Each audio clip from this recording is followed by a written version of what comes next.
Welcome to the Future of Work podcast. Today, our guest is Richard Smith, the founder and CEO of Office Freedom, who is a well known entrepreneur and is sharing his time between his homes in London and Boca Raton, Florida. Over 35 years and counting in the real estate career, which started in 1986, it was during his 7 years in the central London office leasing specialist, by chance, that Richard brokered a serviced office deal in Mayfair's Berkeley Square in 1992. Richard is a regular speaker at corporate real estate events such as CoreNet, Future Offices, and WorkTech, as well as on the Office Freedom podcast, Flex, with Richard Smith. Richard, welcome. We're very glad to have you today, and you and I go back a long ways. Not to 1992, but I think it was 1993 that we first met when you first started your company. Yes, thank you very much for having me, Frank. It's a pleasure to be on here and an honor, actually. I feel very privileged to have this opportunity to have a conversation with you via podcast across the pond. Yeah, it was early 90s when I set up the company in 93. I don't remember the first time we first met, but it was soon after, and I remember very much enjoying all of the great events you put on. Well, thank you. Thank you very much. I think that one of the things we've both seen a lot of is the evolution of flexibility in the workplace. I guess when we started back then, we were referring to things as executive suites. Then they evolved into business centers, and now we see serviced offices and co-working centers as labels. Sort of how do you define this evolution, and what have you seen in the way people are using offices? Or really, has there been any change beyond the critical mass that has grown up around the industry? Yeah, I think the way you just described the sector and the fact that you had to give it several different descriptions and definitions has actually been part of the problem for our industry. And I think what stunted the growth of our industry was the fact that it wasn't there was no single term globally that the whole world could actually relate to. As you say, executive suites, which was very, very common in the US for many, many years. It was never a term in the UK. Business centres, and then serviced offices in the UK, co-working. But I think the fact that now the industry is coining the phrase flexible workspace, flexible office space, has really helped the industry evolve and move forward, because also the co-working phrase, which is very big in the US and a little bit more 50-50 here. But in recent times, I've seen such dramatic changes, unrecognizable from the early days. The investment that the industry has received over the last 10 years has created properties and buildings and office space that is much more fit for purpose than ever before. And now we are seeing major corporates and large corporations embrace flex, as well as the SMEs and startups that have always been at the party. But now I Well, think yeah, that's really true. I think as we look at defining our industry for the audience in broad terms, we could say that our industry is comprised of all providers that combine people, place, and technology into a single bundled product that's delivered with a highly flexible service agreement, not a lease, but a service agreement for all three of those products bundled together. And that we have various industry sectors, or let's call them brands, that each have a brand promise for a moment. The classic serviced office or business center brand would say people, place, technology, and add professional services and image. And co-working might add those same people, place, and technology, but maybe a collaborative growth through a cooperative community. yes, An incubator would be one of those two with mentoring. An accelerator would be an incubator with access to capital. So as we look at it, it's kind of like different models of cars in the automotive industry. You have luxury, you have the automotive industry, but then you've got luxury models and SUVs and sports cars, et cetera. All of those things, though, together comprise the industry. Yes. And I'd be interested in as the industry has evolved and as it has grown. One of the reasons we focus and think about is that we think the shift in the industry's growth came when all businesses, not just SMEs or the professions, which were always big in the industry, but the large corporates and even government, started to use our industry strategically as opposed to tactically. Instead of coming and going when they needed the short-term office, now they say, no, we need an office, but we want the flexibility. And primarily they did that because they wanted to get the debt, the large corporations in particular, off their balance sheet from a long-term lease that allows them more capital for growth, number one.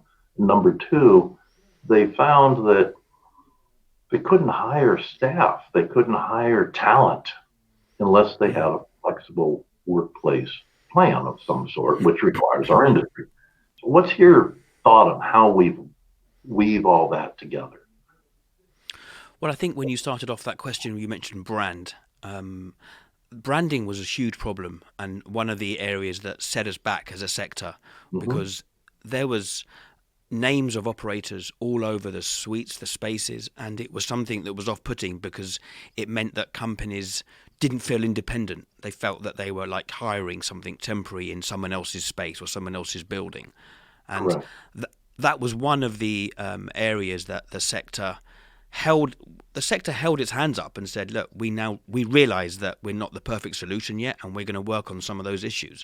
And one of them was that. And now in most properties, in most flexible serviced offices you walk into, you won't see branding. And it's something that does help companies feel that they are in independent office space. And you also mentioned the co-working phrase and the co-working comment, which the original definition of co-working is several people in a room that don't actually know each other. And that was the original definition. But now it's evolved into a general term that people now would refer to as, yes, I took a co-working space for 150 desks. It's actually their own space, their own floor, or even their own building. So I think with the advent of less branding, bigger spaces that can accommodate bigger requirements, and an increase in the level of IT, security. Now I think that this sector that we're in is a complete viable alternative to traditional leasing. And personally, no matter what size is required, I don't really see why a traditional lease with all of the inflexibility that comes with it would be a solution anymore. Because if a company did want to acquire 500, 1,000 people, those deals you can still do those in our industry Yeah. now. It's So it's funny. I would kind of flip what you just said a little on its head, which is normal for me and you, by the way, yeah, the yeah, audience. We argue points back and forth regularly. absolutely. But I would say, relative to the branding comment, that the two most well-known companies in our industry, the 2,000-pound gorillas, if you were, have really over-branded, and yet they're still massive in size, and that would be Regis and its affiliated companies through IWG, Spaces, etc. Which, man, you can't get away from Regis Blue anywhere. It's way serious about its brand. And then we look at WeWork, which was all about, what, when they even defined their company, they said, well, we are a lifestyle brand. Their whole structure was around their branding environment. And Mm. yet the rest of the industry has gone, as you said, to said, no, we're going to provide services and make the client feel as if this is their space, not our space.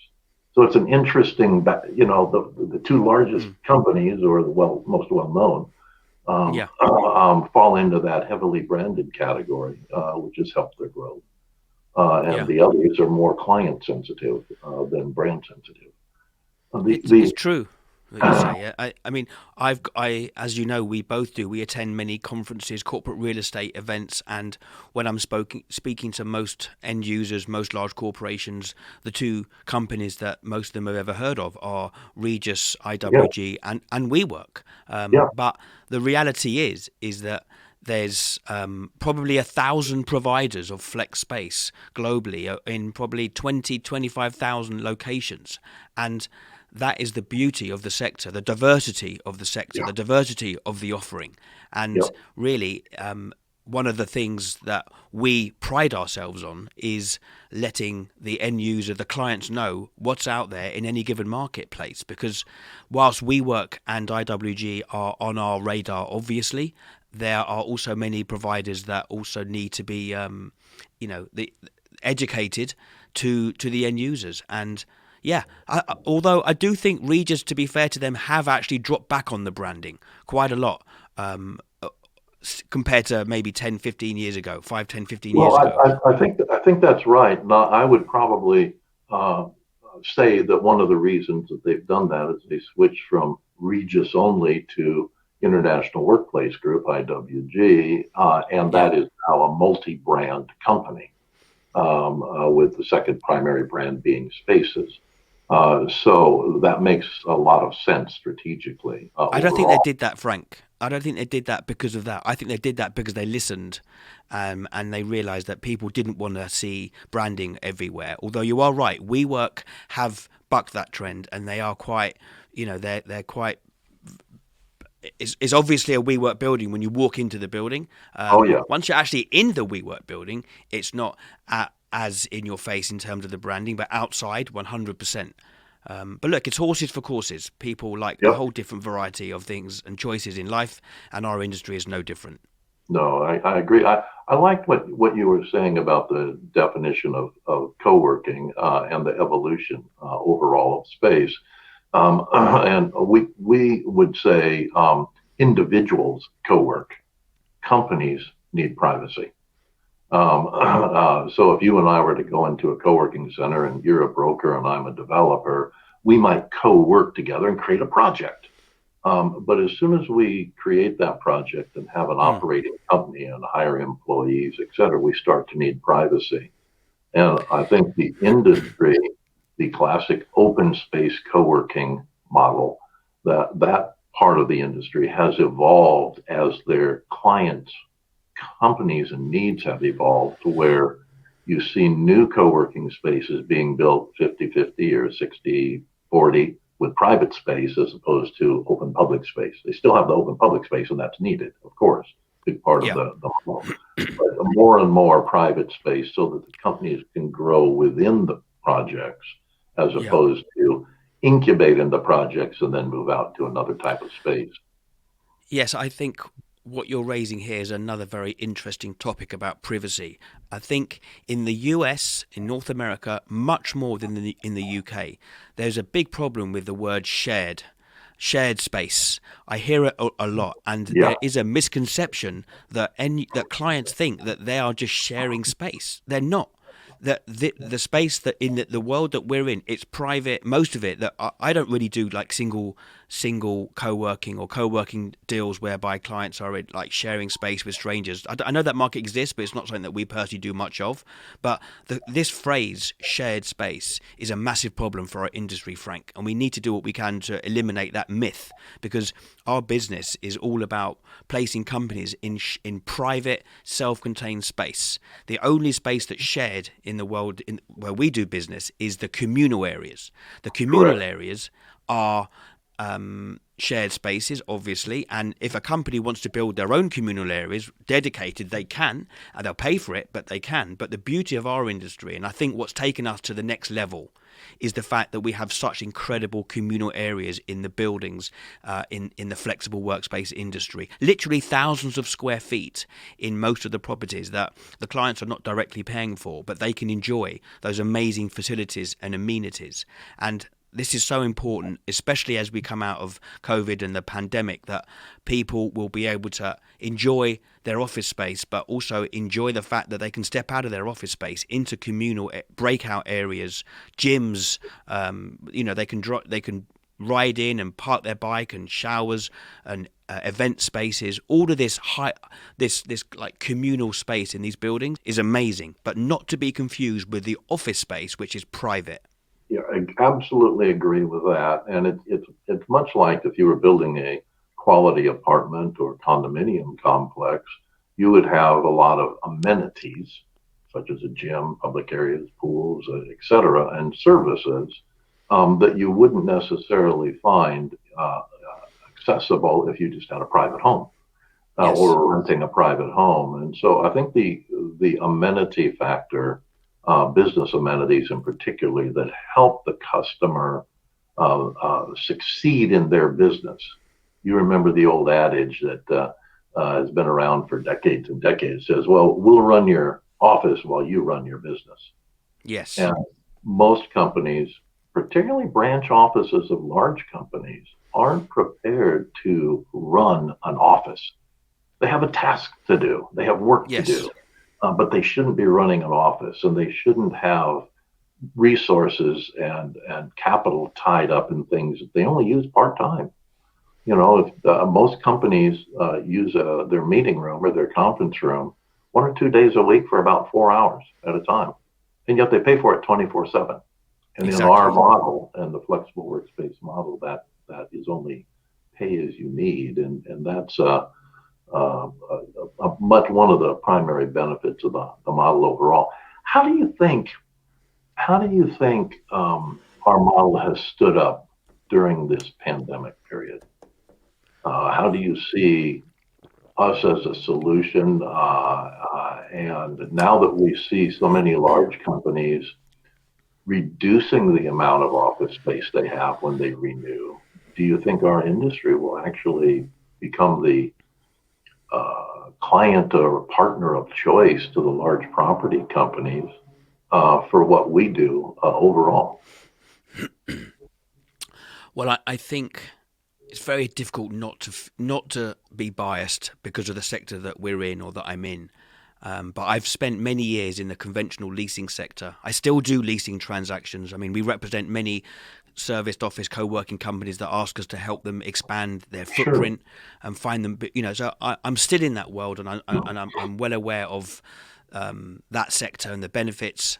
But I have to say, to me, it's entirely obvious that as we come out of this pandemic, or even if we live with COVID ongoing, but it's under control and it becomes part of life. But as we come out of this, the seriousness of the pandemic into something that is much more, we can cope with the day to day. The flex industry has to be the perfect blanket to catch the business world as it returns to the office.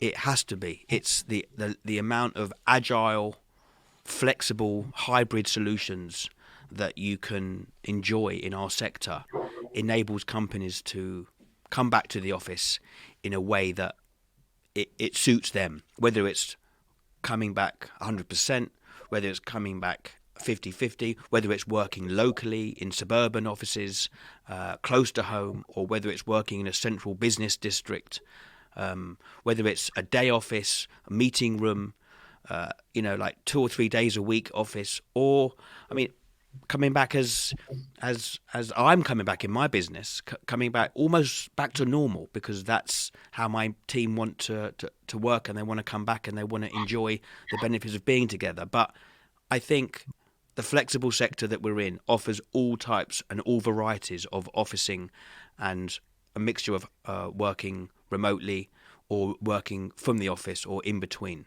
So I do think that going forward, the our sector is the perfect solution for companies to think about for their return to work.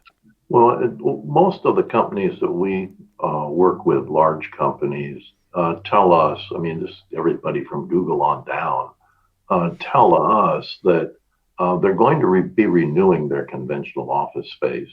They're going to continue to grow and take new conventional office space, but their renewals are only going to be about 75% of their prior space commitments. So if they had 100,000 feet, they're going to renew 75. And that means that the property companies are going to suffer that vacancy, so to speak. Mm. And as we look at new hybrid office, which we should probably define a little bit, models that companies are using, officing models that companies are using, I see the flexible sector as being the primary repurposing agent, if you will, for conventional space into this new model. And I see a lot of property companies that are looking to the model, not just the industry, but the model as a new way for them to be working and generating revenue as well, and a new way for them to, and a way for them to partner with the industry as opposed to have conventional leases from the industry. Yes. Well, there's two questions there. Number one, I don't understand why these large companies are looking to renew conventional traditional leases when they can take large chunks of space in flexible environments. Maybe it's a question for another day, or maybe one day we actually have that conversation with another guest together, and we can brainstorm the pros and cons from their perspective. But I'm seeing larger and larger transactions where companies are opting out of traditional leasing into flex. So I think there needs to be some more education as to the benefits there, and maybe what I discussed before about some of the myths that exist in our industry about sharing and that type of thing. Maybe they are a factor. But in terms of the traditional landlords embracing this concept of flex, it's been a long time coming. I mean, you and me have been flying the flag as ambassadors of flex for decades, and I affectionately referred to you. I have been referred to recently as the grandfather of flex. I mean, if I'm the grandfather, I affectionately refer to you as the great grandfather. I hope you don't mind that. I'll just go with guru or something, Okay. Give me the Okay. long beard and the white robe.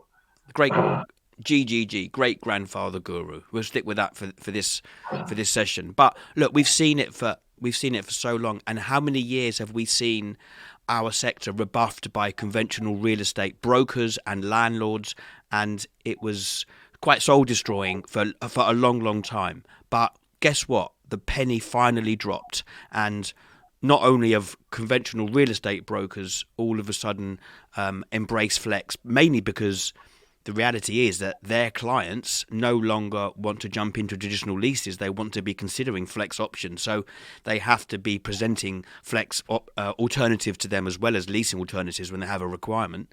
But also flex landlords. I mean,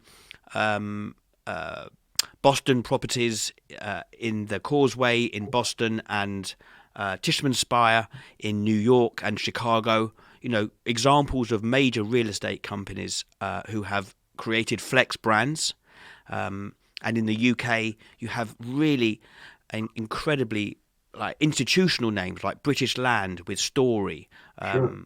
Legal and General, Capsule, and you have the Crown Estate with the studio, and there's so many brands that have absolutely embraced the fact that they should be incorporated in flex within their portfolio, and it's just a perfect example of how far our industry has come. And I think the journey is definitely taken a couple of big steps, but I still think we have a long way to go until we reach the optimum of where this industry is going to go. Well, I would agree with you, but a lot of our audience are not just operators within the industry and service companies or brokers and agents, but a lot of our audience are actually the decision makers within large companies and government even that are looking at our industry and seeking solutions as part of their operating format.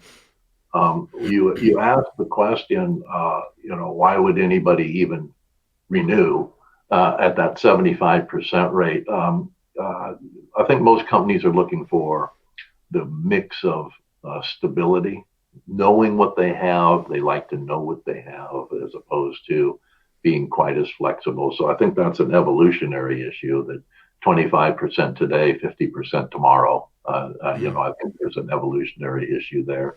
And then what we're also seeing is a lot of large companies, they look at our model and they say, I love that model.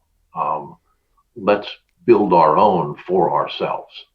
And so much of the space goes out. And you look at Deloitte back into the mid 90s, the inventors of the term hot desk. I think a lot of companies are repurposing their own space into our business model, as our industry's business model, and that comes up Mm. overall, certainly. Um, what do you think would be, or can you define um, what you think the perfect flexible workspace would look like? The perfect flexible workspace would look like exactly how the client would want their perfect flexible workspace to look like. And you ask 10 clients what their flexible workspace wants to look like, they'll give you 10 different answers. Well, guess what? Welcome to the flexible industry. Welcome to the flexible workspace industry. The operators will create what you want. This industry is not about walking into an office building and seeing the inventory and thinking, I need to make a choice about what I see. The beauty of our sector is that most of the providers will say, right, if what you see doesn't fit, we will move walls, we will customize, we will bespoke for exactly what you need. And it will just be office space, private, flexible office space with the communal areas, which means that you can attract staff, you can retain staff, and you're going to need to be doing that when everybody comes back from the pandemic, especially people that have had a tough time. There's many people with a lot of anxiety and they've had depression. People won't even realize how much they've been hit by this for a while. I mean, it's quite a sad statistic to say this, but in 2007, 2008, when they had the crash, the big financial crash, the suicide rate only really massively increased after 3 or 4 years. It took a long time to manifest itself. And we can help that by actually talking to people about being low. You don't need to bottle it up. If you have a problem, I did a recent podcast talking about this. It's slightly off topic, but I'm just saying that if anyone feels low and anyone feels like they're having a tough time, they can talk to people. They can talk to you. They can talk to me. I'll take the call of anybody that want to talk about these types of issues because we don't want that to happen again. We don't want 3 or 4 years from now this type of sad statistics that I've just talked about to happen again. And one of the reasons we can help by that is by letting them come back to work in a place, in an environment that is a happy environment with a great foundation and platform and a nice habitat. And that's what our industry is about: mental health, staff wellness and welfare. Very, very critical, even before COVID, but it's going to be massively important going forward. I agree with that. You're very familiar with our publication, All Work Space. Yeah. And probably if I were to look back over the balance of last year or the last 12 or 17, 18 months, whenever we've been dealing with COVID and thinking about it, the content or the articles that dealt with wellness in the workplace, wellness, the work-life balance, wellness issues, support in the workplace, etc., have been probably the highest trending articles as a group. So Yeah. people's interest in wellness in the workplace has really, I won't say even peaked yet, but it has really become an awareness factor Yeah. that we blend all these things together. So we say people, place, and technology. If you were to talk to the pure co-working crowd that started, Mm.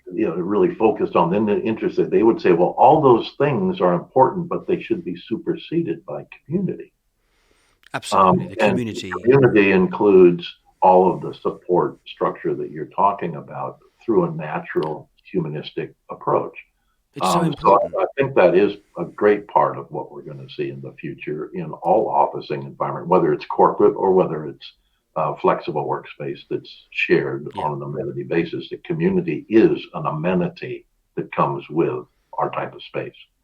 And it was a big thing before COVID, but post COVID is going to be even Yeah. bigger to have an environment where people can feel relaxed and not anxious and have some downtime, let their hair down, and just enjoy their working life. Because as you know, Frank, you know probably better than most that up until 10, 15 years ago, going to work wasn't supposed to be enjoyable. You go to work, you tough it out, and then you get home and enjoy yourself. Well, actually, why can't you just enjoy yourself at work and be happy and enjoy your environment? And that's why our sector has become such a main part of society. Yeah. But to try to go back to your question to give you the answer, in terms of the best spaces, I think we can create whatever a client wants, but I think the choice in the inventory nowadays is quite incredible.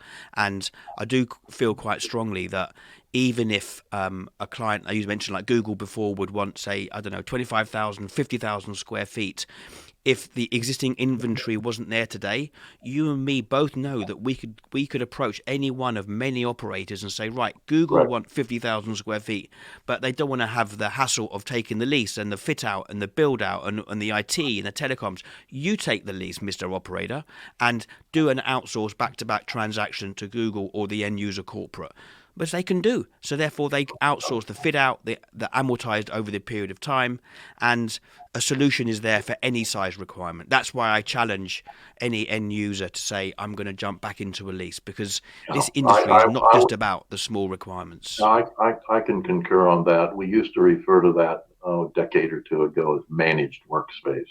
But the reality is it's just part of the flexible work model now. It's so built into that model. And we can thank people like IWG that have lots of horsepower, if you will, lots of bandwidth, for pioneering some of that marketplace transition on a large scale. And now it's commonplace for all operators to have that capability. So that's pretty good. But I Richard, don't think that's well known, Frank. That's the point. I don't think that is that well known in the business community, and that's something that hopefully via this podcast or via future communications we can educate the business public more about the capabilities that this sector can provide. well, I'll challenge you then to have Office Freedom put together a really nice white paper on that topic, and we'll get it published and distributed. How's that? It would be a pleasure. If people want to reach you, how can they reach you, or how can they reach you at Office Freedom? Yeah, my email is richard@officefreedom.com, and the website is www.officefreedom.com. And yeah, I'm be pleased to speak to any of your listeners and guests. And thank you for letting me be a guest. I really did enjoy it, and it's great to see you, Frank. And as you say, it would be great to actually be face to face once again in the near future. I'll look forward to it. Take care, Thanks a lot, Richard. guys. Have a good one. Bye bye. Cheers, guys.